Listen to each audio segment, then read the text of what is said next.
Bonjour tout le monde. Ici Pierre-Luc Lafrance de la France Communication.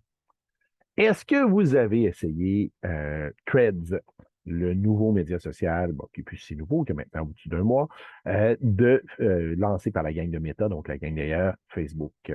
Donc Threads, pour ceux qui connaissent moins ou qui en ont moins entendu parler, qui est un peu une réponse de Meta à Twitter, qui est devenu X. Donc, d'essayer de rechercher ça, le micro-blogging ou les messages plus courts. Après un départ vraiment canon au début du mois, là, on a je pense, 44 millions d'abonnés là, dans les premiers jours. On se rend compte que le nombre d'utilisateurs actifs a déjà fondu de plus de 80%.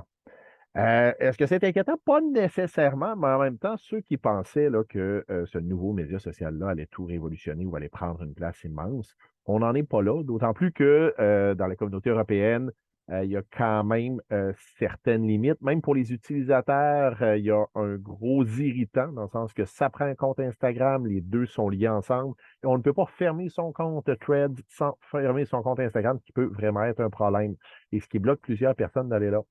Du côté des entreprises, pour l'instant, ben, on a un peu le défi qu'on avait une certaine période, je dirais même avec Twitter. Twitter au Québec n'a jamais été tellement utilisé par le grand public. On avait certaines niches, entre autres les médias, certains influenceurs, on avait des communautés là, autour de sujets d'intérêt, mais c'est jamais devenu un vrai média de masse. La question se pose pour Threads aussi, est-ce que ça va toucher vraiment les gens? Donc, est-ce que c'est intéressant pour une entreprise d'aller là?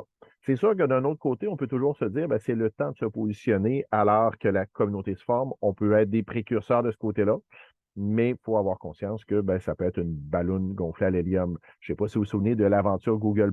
Google+, ça avait commencé, qui était le média social qui avait eu la plus forte croissance. Les chiffres étaient hallucinants, jusqu'à ce qu'on se rende compte que ben, dans les faits, tout le monde qui avait une adresse Gmail avait un compte Google+, mais que dans les faits, monsieur tout le monde n'allait jamais sur cette plateforme-là.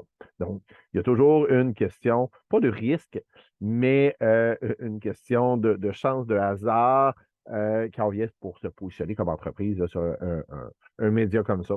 Et là, tout dépendant de votre personnalité, de vos choix, ben, vous pouvez décider d'être des précurseurs avec le risque que ça se plante, ou encore, vous pouvez attendre d'être sûr que ça fonctionne, d'être sûr que ça touche les gens avant de vous positionner. Dans tous les cas, ben, ça prend une stratégie de contenu, ça prend une, ça prend certains objectifs derrière ça, ça prend une personnalité là-dessus et quelque chose de complémentaire à nos autres médias sociaux. Si vous avez besoin d'aide pour le développement de votre stratégie, n'hésitez pas à communiquer avec moi. Pierre-Luc Lafrance de la France Communication.